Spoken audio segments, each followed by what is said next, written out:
Hello everyone, welcome in today's class. Today we are going to start with the first chapter of class 12th, that is electrostatics. ठीक है students, तो आज हम लोग जो chapter start करने वाले हैं उसका नाम क्या है? इलेक्ट्रोस्टैटिक्स। और अगर आप एनसीईआरटी खोल के देखोगे तो आपको ये चैप्टर मिलेगा ही नहीं, क्योंकि एनसीईआरटी में दो चैप्टर्स है। पहला चैप्टर है इलेक्ट्रिक चार्जेस एंड फील्ड और दूसरा चैप्टर है इलेक्ट्रिक पोटेंशियल एंड कैपेसिटेंस। तो ये दोनों चैप्टर आपस में इतने इंटरमिक्स्ड है कि हम इन दोनों को क्लब करके एक साथ पढ़ेंगे। किस नाम से? इलेक्ट्रोस्टैटिक्स। एक और बात आप लोग ने रियलाइज की कि क्लास 11th में आपने वही सारी चीजें पढ़ी जो आपने क्लास 9th में पढ़ी थी। हाँ, लेवल में बहुत फर्क था, पर class 11th exactly same concept cover करती थी क्लास 9 जैसे। तो आप समझ गए होंगे कि क्लास 12th में हम वही कॉन्सेप्ट्स पढ़ेंगे जो हमने क्लास 10th में पढ़े थे।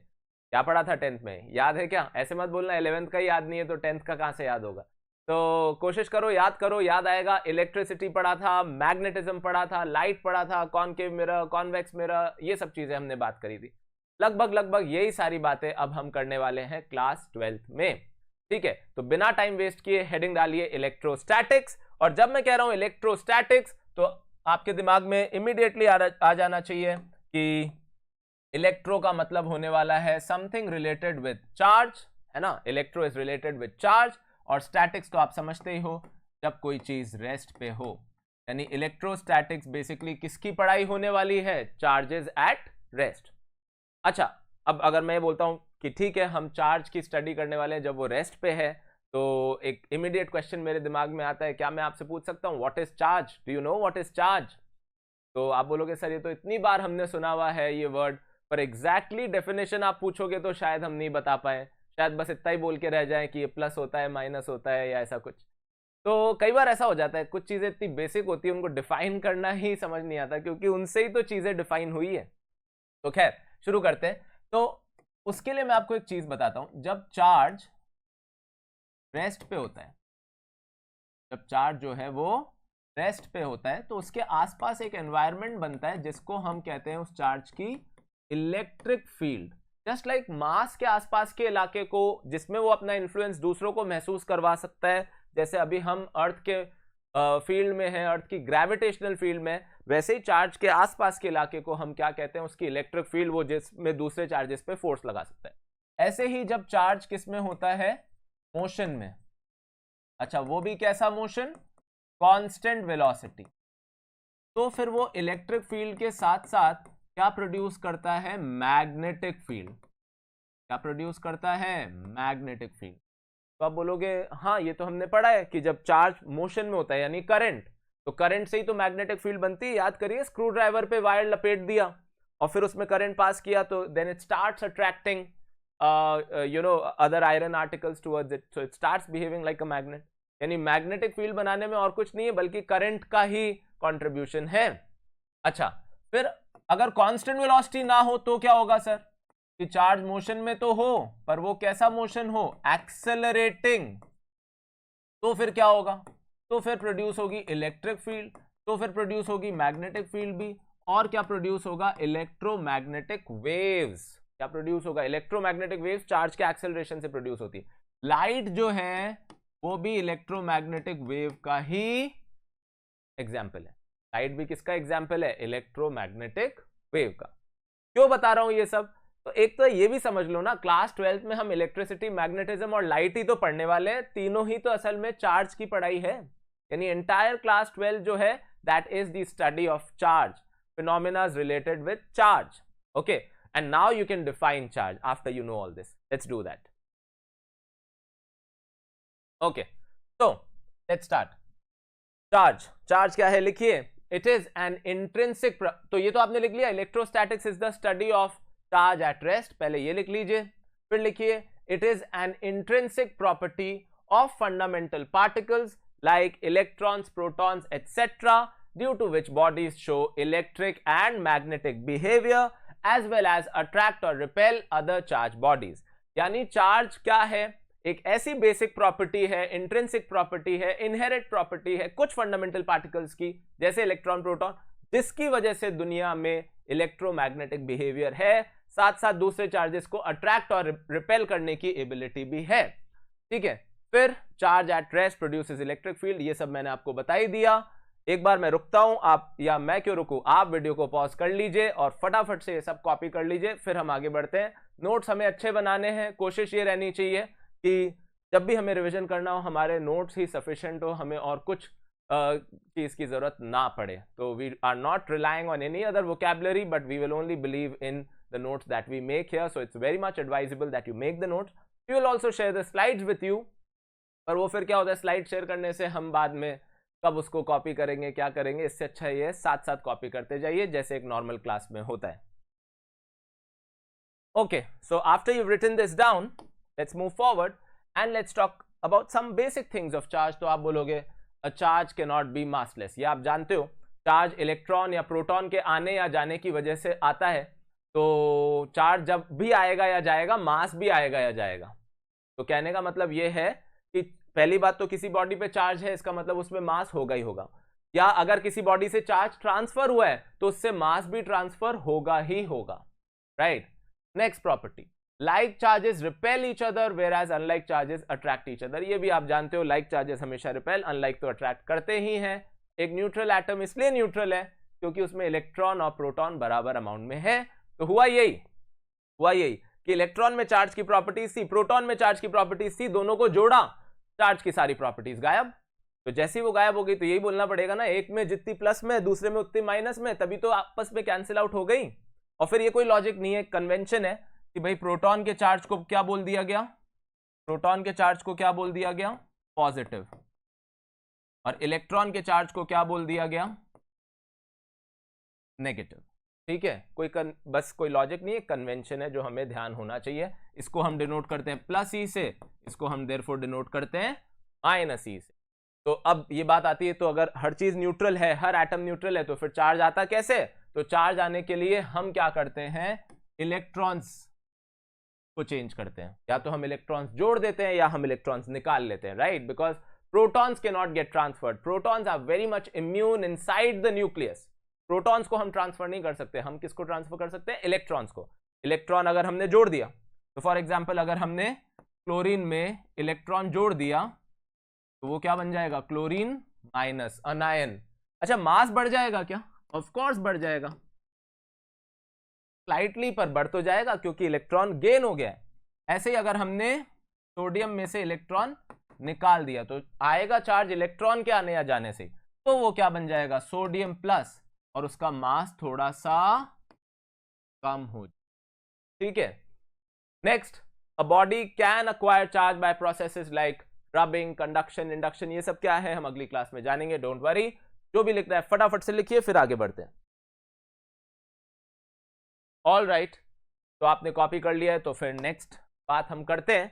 तो चार्ज एक फिजिकल क्वांटिटी, एक मेजरेबल क्वांटिटी है, ये फंडामेंटल नहीं है दो। तो अगर आपको याद हो, there were 7 fundamental quantities, mass, length, time, temperature, electric current, amount of substance, luminous intensity. Current was a fundamental quantity because it can cover both the branches, statics and dynamics. तो charge derived बन गया बेचारा, तो ऐसा लगता है charge fundamental होना चाहिए था। खैर, तो ये फॉर्मूला आपको कहीं ना कहीं देखने को मिल गया होगा, I is equals to Q by T, current is the rate of flow of charge. तो हम लिख सकते हैं Q is equals to IT, right. तो अगर Q IT है तो I के डायमेंशन हम A से लिखते थे, और टाइम के अपर केस T, और डायमेंशन फॉर्मूला को हम हमेशा स्क्वायर ब्रैकेट में एनक्लोज करते थे। तो चार्ज क्या है, एक डिराइव्ड क्वांटिटी है, एक स्केलर क्वांटिटी है, ऑफ कोर्स उसमें कोई डायरेक्शन नहीं होता, ये सब आप जानते हो, और उसका डायमेंशन होगा 80। दूसरी बात, SI यूनिट जो सबसे लेटेस्ट यूनिट है वो क्या है, कूलम, हम उसको डिनोट करते हैं अपर केस C से। उससे पहले जो सिस्टम एग्जिस्ट करते थे जैसे CGS सिस्टम, इन्होंने 2 यूनिट बना ली, ESU और EMU, एक स्टैटिक्स की एक मैग्नेटिक्स की। तो आप देख ही रहे हो, एक कूलम 3 × 10⁹ ESU है। कूलम तो बहुत बड़ी यूनिट लग रही है इसको देख के, इनफैक्ट है, कूलम बहुत बड़ी यूनिट है। तो उसके बजाय हम कई बार कूलम नहीं, आप ऐसी टर्म्स लिखी हुई देखोगे, milli coulomb, micro coulomb, nano coulomb, pico coulomb etcetera. तो मिली आप समझते हो 10⁻³ कूलम, माइक्रो आप समझते हो 10⁻⁻6, ऑफ कोर्स समझते हो 10⁻, ये प्रीफिक्सेस तो कॉमन है, ये तो आपने 11th में भी देखे होंगे या उससे पहले भी। तो माइक्रो, नैनो, पिको, अक्सर ये आप देखते हैं। इलेक्ट्रोस्टैटिक यूनिट, तो 1 कूलम को ईएसयू में जाना है तो ये फैक्टर है 3 × 10⁹, 3 × 10⁸ नहीं, वो तो स्पीड ऑफ लाइट है। और अगर उल्टा करना हो 1 ईएसयू में कितने कूलम है तो इसको उधर ले जाके डिवाइड कर दो तो आ जाएगा 3.33 × 10⁻⁻10 कूलम। ऐसे ही एक ईएमयू में कितने कूलम है, तो एक कूलम में 0.1 ईएमयू है तो एक ईएमयू में कितने कूलम हो जाएंगे, 10 कूलम। ये सब आना चाहिए क्योंकि कल को क्वेश्चन में डेटा इनके फॉर्म में हुआ तो आपको अक्सर एसआई में आना पड़ेगा, तो ये कन्वर्जन फैक्टर आपके दिमाग में होना चाहिए। फिर ऐसी कोई यूनिट चार्ज की जो आपने सुनी हो, तो आपने सुनी होगी एम्पियर आर, बैटरीज की कैपेसिटी, या एम्पियर आर नहीं सुना तो मोबाइल फोन की बैटरीज वगैरह बताई जाती है मिली एम्पियर आर, एमएएच ऐसे बोलते हैं, एमएएच, इतने एमएएच की बैटरी। और आजकल तो इलेक्ट्रिक कार्स है, इलेक्ट्रिक बाइक्स है, उनकी तो कॉन्फ़िगरेशन है यही है कि इसका बैटरी पैक इतने एच का है, उससे पता चलता है अच्छा इसकी इतनी रेंज है। तो बहुत ज़रूरी है बैटरी की कैपेसिटी, तो उसकी चार्ज स्टोरिंग एबिलिटी है कि कितना ज़्यादा चार्ज वो स्टोर कर सकती है। तो अगर अपन यहाँ लॉजिक पे चल रहे थे तो क्या लिख सकते हैं, 1 कूलम 1 एम्पियर इंटू 1 सेकेंड होता है, 1 कूलम 1 एम्पियर इंटू 1 सेकेंड होता है, ऑफ कोर्स, यानी 1 coulomb is the amount of charge that gets transferred when 1 ampere current is passed for 1 second. तो 1 एम्पियर आर क्या होगा, अमाउंट ऑफ चार्ज ट्रांसफर्ड, है ना, transferred when 1 ampere current is passed for an hour। तो second की जगह अब हो गया आर, तो अब आप खुद सोच लो 1 AH क्या होना चाहिए, तो क्योंकि 1 AH है तो 1 एम्पियर इंटू 3600 सेकेंड्स हो गया, वो क्या हो जाएगा 3600 कूलम। तो 1 एम्पियर आर किसके बराबर है, 3600 कूलम। कोई बोले 1 मिली एम्पियर आर, तो घबराने की कोई बात नहीं, वो क्या होगा 3.6 कूलम, 1000 से डिवाइड कर दीजिए। Faraday, the greatest of all time, Michael Faraday, इन्होंने तो क्या नहीं किया, सब कुछ कर दिया, हमारी जिंदगी बदल दी। इन्होंने कर दिया इलेक्ट्रोमैग्नेटिक इंडक्शन डिस्कवर, उसके बाद बना दिया पहला जनरेटर, कमर्शलाइजेशन ऑफ इलेक्ट्रिसिटी इन्होंने कर दिया, सेल्स के बारे में इन्होंने इतना कुछ कर दिया। ये सब हमारे ऑब्वियसली सबसे ज्यादा काम आने वाली चीज थी, इसी से डेवलपमेंट हुआ, एडवांसमेंट हुआ, पूरा प्रोसेस एक्सेलरेट हुआ। सो हर कोई इनकी रिस्पेक्ट करता था इसी वजह से, क्योंकि he had a big say in the mankind that we have today, the kind of lifestyle that we have today. Okay, तो 1 फैराडे, इन्होंने कहा कि यार बार बार इलेक्ट्रॉन उधर से इधर, इधर से उधर जा रहे हैं, और आप जानते हो पार्टिकल्स की बात हमेशा मोल्स के टर्म्स में होती है, तो इन्होंने कहा एक अलग यूनिट बना लेते हैं, नाम क्या रख लेते हैं, फैराडे। और क्या यूनिट होगी वो, 1 फैराडे बेसिकली क्या होगा, अमाउंट ऑफ चार्ज, अमाउंट मतलब मैग्नीट्यूड, क्योंकि यूनिट में तो प्लस माइनस होता नहीं है, amount of charge that exist on 1 mole electron, ताकि आइंदा कभी अगर 1 मोल गया, 2 मोल गया तो सीधे बोलते 1 मोल गया, यानी 1 फैराडे चार्ज गया। तो वो कितना होगा 6.022 इंटू 10⁻23 इंटू 1.6 इंटू 10⁻⁻19, जो कि 1 इलेक्ट्रॉन का चार्ज है। तो ये सॉल्व करोगे तो आएगा 96,500 कूलम, इसे कहते हैं हम 1 फैराडे। तो ये भी दिमाग में रखना, फटाफट से सारी लिख लीजिए, फिर आगे बढ़ते हैं। ऑल राइट, तो सारी यूनिट्स आपने लिख ली है। तो ये कुछ फंडामेंटल पार्टिकल्स है जो आपको पता होने चाहिए। क्या है ये फंडामेंटल पार्टिकल्स, आपको पता ही है, प्रोटॉन, इलेक्ट्रॉन, न्यूट्रॉन और अल्फा पार्टिकल, जो बहुत कॉमनली एक इंडिपेंडेंट पार्टिकल है जो देखने को मिलता है। तो प्रोटॉन का जो चार्ज है वो कितना है, सबको पता है 1.6 इंटू 10⁻⁻19, मास कितना है 10⁻⁻27 किलोग्राम के ऑर्डर का। इलेक्ट्रॉन चार्ज के हिसाब से तो प्रोटॉन जैसा ही है, बस माइनस है, पर मास में बहुत हल्का है, लगभग 1836 या 1831 टाइम्स लाइटर देन प्रोटॉन, इसीलिए उसका मास मैंने m लिखा, तो इसका m/1836 लिख दिया या 1831 लिख दिया। न्यूट्रॉन 0 है, मास लगभग प्रोटॉन जैसा ही है। अल्फा पार्टिकल और कुछ नहीं है बल्कि 2 प्रोटॉन और 2 न्यूट्रॉन का कॉम्बो है, तो चार्ज तो 2 प्रोटॉन जितना हो गया और मास लगभग 4 प्रोटॉन जितना हो गया, क्योंकि न्यूट्रॉन प्रोटॉन तो लगभग सेम है। तो alpha particle is nothing but helium nucleus. तो ये चारों पार्टिकल की बेसिक इंफॉर्मेशन आपके पास होनी चाहिए, आप स्क्रीनशॉट ले सकते हैं, फिर आगे बढ़ते हैं। चलिए, तो ओके, 12th क्लास है, 11th क्लास से बहुत अलग है, टाइम बहुत कम मिलेगा। अगर आप जेई कंटेंडर है तो जेई शुरू हो जाएगा, वरना भी प्री बोर्ड शुरू हो जाएंगे, प्रैक्टिकल्स का प्रेशर होता है, तो ज्यादा समय नहीं है, आप 200 डेज मान सकते हैं राइट फ्रॉम आपका सेशन स्टार्ट हो, तो लगभग 200 दिन की टाइमलाइन है जब आपको फंडामेंटल जो होता है ना बेसिक सिलेबस तो कवर कर ही लेना है, और साइमल्टेनियसली 11th भी पैरेलल में रिवाइज करनी है। तो बहुत कुछ है करने को, क्लासेस को बहुत सीरियसली लीजिए, ठीक है। तो चार्ज की बात हो गई, उसकी डेफिनेशन समझ ली, उसकी यूनिट समझ ली। अब क्या बात करनी है, चार्ज की प्रॉपर्टीज। तो प्रॉपर्टीज आप बोलोगे बता तो दी आपने कि भाई like charges repel, unlike charges attract, या फिर चार्ज दो तरीके के हो सकते हैं, पॉजिटिव और नेगेटिव। नहीं, एनसीईआरटी क्या बोलती है, बोर्ड्स में क्या लिखना है कल को बोर्ड्स एग्जाम। तो ये चार प्रॉपर्टी। पहली, चार्ज इज एडिटिव। कहने का मतलब ये है कि किसी भी सिस्टम का टोटल चार्ज हमेशा क्या होगा, उसके कॉन्स्टिट्यूएंट पार्टिकल्स के चार्जेस का सम। यानी अगर अभी कोई आपको बोले कि एक सिस्टम है उसमें 5-6 पार्टिकल हैं, तो टोटल चार्ज क्या होगा, तो सबका अलजेब्रिक सम। जैसे एटम के लिए भी तो बोल ही रहे हैं कि सारे इलेक्ट्रॉन प्रोटॉन का चार्ज ऐड कर लो, सब ऐड करके 0 बन जाता है। तो आप बोलो तो वन लाइन एक फटाफट से लिख लेते हैं, चार्ज इज एडिटिव लिखिए पहली property, properties of charge heading डालिए, पहली प्रॉपर्टी लिखिए चार्ज इज एडिटिव। लिखिए, the total charge of any system is obtained by, the total charge of any isolated system is obtained by algebraic sum of charges on its constituent particles। सारे charges जो constituent particles है उनका algebraic sum मिला के आपको क्या देगा, पूरे सिस्टम का net charge. Next, charge is conserved, या फिर law of conservation of charge, charge कभी क्रिएट या डिस्ट्रॉय नहीं हो सकता, आप ये बात जानते हैं। फॉर एनी आइसोलेटेड सिस्टम, जिसको बाहर से कोई नहीं छेड़ रहा, फॉर एनी आइसोलेटेड सिस्टम जो बाहर से इम्यून है, उसका कभी चार्ज क्रिएट या डिस्ट्रॉय नहीं हो सकता। ऐसा आपको लग सकता है विद इन द सिस्टम कि अरे चार्ज आ गया, चार्ज चला गया, पर वो हुआ होगा ट्रांसफर। तो क्या लिखेंगे, देखिए second property, charge is conserved. देखिए, charge for any isolated system can not be created और destroyed. Charge for any isolated system can not be created or destroyed, it can only get transferred from one part of the system to the other. Charge for any isolated system cannot be created or destroyed, it can only get transferred from one part of the system to the other. Alright, तो इसे हम लोग क्या कहते हैं, charge का conservation. Okay, आप बोलो एक एग्जाम्पल ले सकते हैं, ए बी दो बॉडीज हैं, ए पे है 2 माइक्रोकूलम, बी पे है 3 माइक्रोकूलम, ए ने बी को दे दिया 5 माइक्रोकूलम। अच्छा, टोटल कितना था 5। अच्छा, ए ने बी को 5 दे दिया, तो आप बोलोगे सर 2 है, 2 से 5 कैसे दे सकता है भाई, अभी 2 किलो शुगर है, मैं ऐसे बोल सकता हूँ 2 किलो शुगर में से 5 किलो मुझे दे दो, वो तो सेंस नहीं बनेगा, क्योंकि वो शुगर माइनस में नहीं जा सकते, मास माइनस में नहीं जा सकता, पर चार्ज जा सकता है।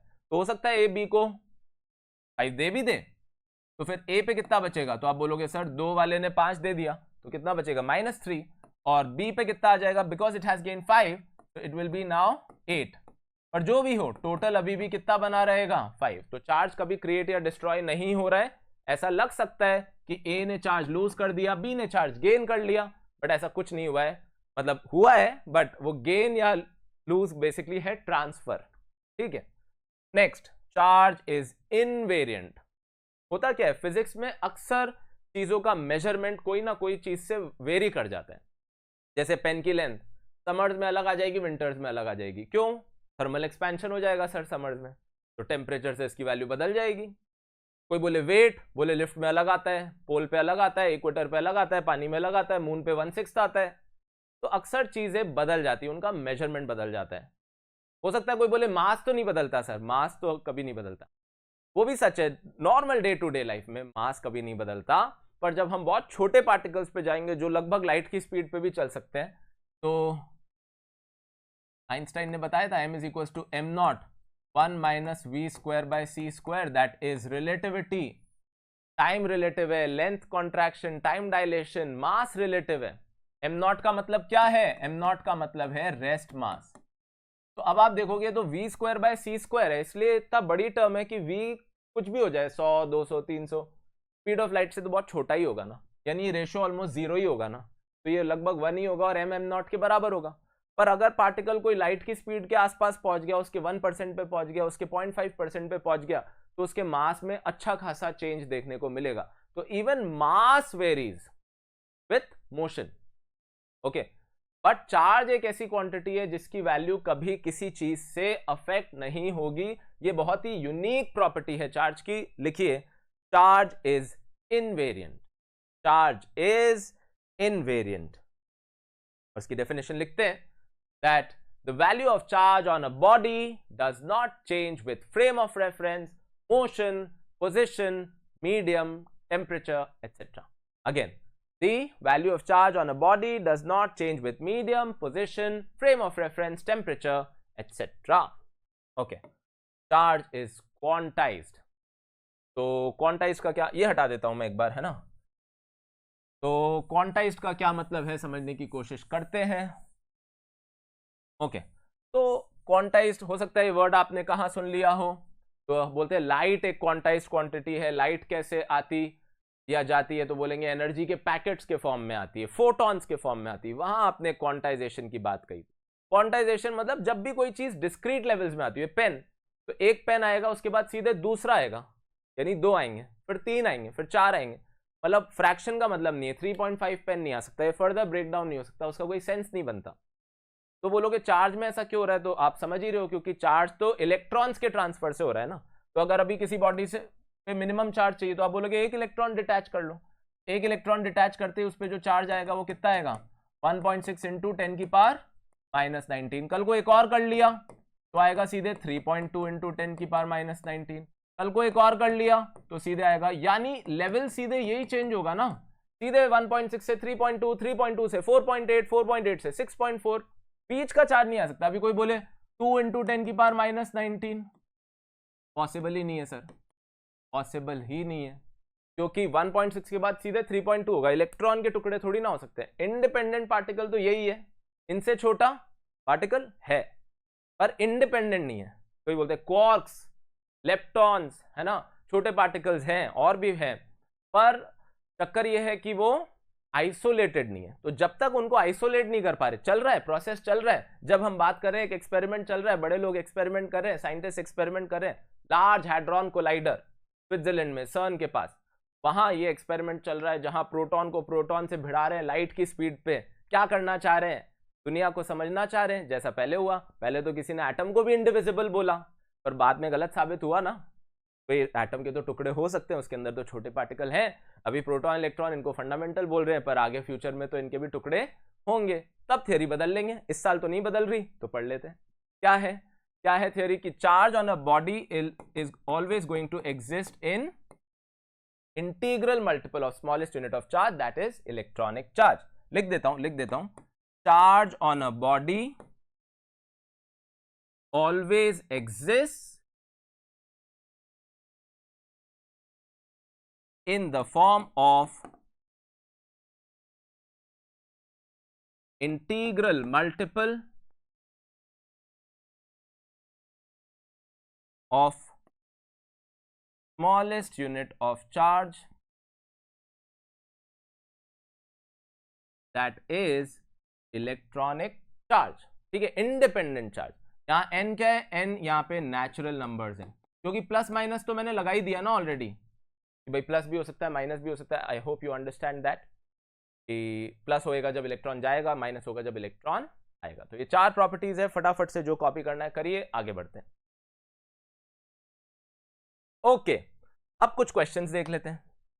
कैसा क्वेश्चन, पहला question, if 10 raised to the power 9 electrons यानी 1 billion electrons move out of a body per second, how much time is required to get a total charge of 1 coulomb. इस क्वेश्चन के बाद 1 coulomb की respect बढ़ जाएगी आपके दिमाग में। 1 कूलम क्या होता है, आओ समझते हैं।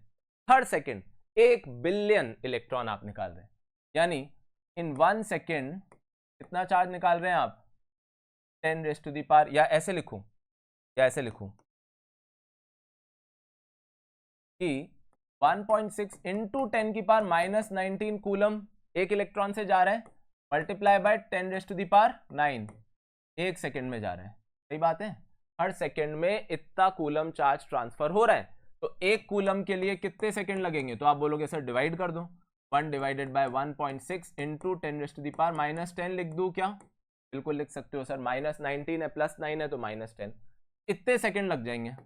अच्छा, 1/1.6 क्या होता है, 0.625, ये हो जाएगा 10 की पावर 10, तो हो गया 6.25 इंटू 10⁹ सेकेंड, यानी 6.25 बिलियन सेकेंड लग जाएंगे। कितने? 6.25 बिलियन सेकेंड। कितना होता है ये आप रिलेट नहीं कर पा रहे हो, अरे बिलियन सेकेंड मतलब क्या, हम तो 3600 सेकेंड 3600 सेकेंड समझ सकते, तो चलो वो कर लेते हैं। यानी इतने सेकेंड, कितने? 6.25 इंटू 10⁹, इसको डिवाइड कर देता हूं 3600 से डिवाइड कर देता हूं 3600, तो क्या हो गया सर? आर में कन्वर्ट हो गया। फिर क्या करूं सर? 24 से डिवाइड कर दो, तो क्या हो गया सर? डेज में कन्वर्ट हो गया। फिर किससे डिवाइड करूं सर? 365, अभी भी क्योंकि नंबर बड़ा ही रह गया ना, 365 से और कर दो, साल में कन्वर्ट हो गया। जब आप ये कैलकुलेशन करोगे तो ये आएगा 198 ईयर्स। मेरी पहले से करी हुई है तो पता है मुझे, लगभग 200 साल, यानी लगभग 200 साल, 200 years it will take for this body to acquire 1 coulomb charge. So now you can imagine, and this is a process where we are taking out 1 billion electron every second. It has to be continued for 200 years. Possible ही नहीं है, मतलब इतना बड़ा लग रहा है number कि 1 coulomb charge इस तरीके से हमारे आसपास हम सोचते हैं जो चार्ज आ रहा है 1 कूलम हो ही नहीं सकता। इसीलिए माइक्रो, नैनो, पिको इनका ज्यादा सेंस है। लिखिए, आगे बढ़ते हैं। अच्छा, जब भी हम क्वेश्चन कर रहे हैं आपकी ड्यूटी क्या है? पॉज करो वीडियो को, खुद ट्राई करो, फिर सॉल्यूशन देखो। ऐसा नहीं क्वेश्चन सॉल्यूशन देख रहे हो। ओके, अब अगर मैंने ये एहसास कराया कि 1 कूलम चार्ज तो बहुत बड़ा चार्ज है, तो अभी एकदम से उसकी वैल्यू गिरा देता हूं। कैसे? How much positive and negative charge is there in a cup of water, है ना। 180 ml ले लिया मैंने, क्योंकि वाटर का मॉलिक्यूलर मास 18 है। तो अच्छा, वाटर की डेंसिटी भी बहुत सीधी सादी है, 1 ग्राम पर ml, राइट। तो नंबर ऑफ मोल्स कितने होंगे? पहले तो ये निकालोगे ना, ये तो आपका सिंपल मोल कॉन्सेप्ट ही है। 180 ग्राम है, उसको डिवाइड कर दोगे किससे? 18 से, मॉलिक्यूलर मास। तो आप बोलोगे सर 10 मोल। वाटर के कितने मोल है इसमें? 10। अच्छा, जितने मोल वाटर के हैं, क्या उतने ही मोल इलेक्ट्रॉन है? नहीं। मोल ऑफ इलेक्ट्रॉन कितने होंगे? तो आप बोलोगे सर 10 से मल्टीप्लाई कर दो। 10 क्यों भाई? 10 क्यों? क्योंकि वाटर के अंदर 10 ही तो इलेक्ट्रॉन है, तो नंबर ऑफ इलेक्ट्रॉन और मोल ऑफ प्रोटॉन दोनों ही है, दोनों मिला के 0 है। इंटू 10 क्यों? 8 ऑक्सीजन में इलेक्ट्रॉन प्रोटॉन, 2 हाइड्रोजन की वजह से आ गए H2O। आई होप इतना तो पता ही है। तो ये कितना आ जाएगा बोलो? 100 मोल। अच्छा, अभी अभी पढ़ा ही है कि 1 मोल मतलब 1 फैरेडे, तो इसका मतलब क्या हो गया? चार्ज कितना हो गया? 100 फैरेडे। 100 फैरेडे, और फैरेडे क्या होता है? 96,500, यानी हो गया 965000, है ना। कितना हो गया? 96,50,000 कूलम। इतना बड़ा चार्ज है सिर्फ 180 ml में। पर ये चार्ज है थोड़ी, ये चार्ज तो 0 ही है। मतलब इतना पोटेंशियल है हमारे पास कि इतना चार्ज हम क्रिएट कर सकते हैं, पर ये बहुत टाइम टेकिंग और एनर्जी टेकिंग प्रोसेस है। इलेक्ट्रॉन्स को ऐसे अलग करना आसान नहीं है। याद कर लो, फर्स्ट आयनाइजेशन एनर्जी, चलो एक इलेक्ट्रॉन निकाल लिया। सेकंड बहुत जोर आएगा, क्योंकि एक निकालने के बाद दूसरा ही इलेक्ट्रॉन निकलने के लिए तैयार नहीं होता, उस पर कटायन बन जाता है, राइट। देखिए, आगे बढ़ते हैं, क्लास को कंप्लीट करते हैं। कैसे बताता हूं। तो हमने बात कर ली लगभग सब चीजों के बारे में, चार्ज के यूनिट्स, चार्ज की प्रॉपर्टीज जो हमें लिखनी है, आनी चाहिए। ये सब बेस है, चाहे जेई हो, चाहे नीट हो, चाहे बोर्ड एग्जाम हो, सभी के लिए ये रेलेवेंट है। ये सब चीजें आएगी तभी तो आगे चीजें समझ आएंगी। तो 11th class was revolving around mass, 12th class is going to revolve around charge. What are the differences? Charge can be positive or negative, of course. Mass can only be positive. Charge can attract or repel. Mass can only attract. Charge cannot exist without mass. Mass can exist without charge, just like neutrons, atoms. Charge is invariant, mass is variant. Charge is quantized, mass is not quantized, or even if it is, we don't know the level of quantization. But charge, we do know the level of quantization so far, and probably it will change in future. But that's all, dear students. इतना ही रखते हैं आज तो, और I hope आपको समझ में आ गई होगी ज्यादातर बातें, क्योंकि बहुत ही बेसिक सी थी। पर फिर भी रिवाइज करिएगा, कॉम्प्लेसेंट मत होइएगा। कोशिश करिए कि हर क्लास को प्रॉपरली अपने माइंड में सेट करते चले और बर्डन हल्का करते चले। बहुत मजा आने वाला है। बहुत सारे अपन एग्जाम्स इसमें कवर कर लेंगे, बहुत सारी वैरायटी ऑफ न्यूमेरिकल्स हम कवर कर लेंगे ग्रेजुअली। और बस आप लोग भी उतनी ही मेहनत करते रहिए, अपने पेरेंट्स को प्राउड महसूस करवाइए। ये साल आपके लिए बहुत क्रूशियल है, कोई कमी मत छोड़िए अपनी तरफ से। कोई रिग्रेट नहीं होना चाहिए कि यार हमने अपना बेस्ट नहीं दिया। हम भी अपना बेस्ट देने की कोशिश करेंगे, सारे रिसोर्सेज आपके साथ शेयर करेंगे, एंड होपफुली आप भी उस चीज को रेसिप्रोकेट करेंगे। फायदा सबका है, रिजल्ट आपका आएगा तो सबसे ज्यादा आपका है। But no pressure, it should be a happy learning. कोई प्रेशर के साथ नहीं पढ़ना, पर कोशिश ये करनी है कि एक पॉजिटिव प्रेशर तो बनाए रखना है कि हमें अपना बेस्ट देना। Right students, so that's all for this particular video. I will see you very soon. Bye bye.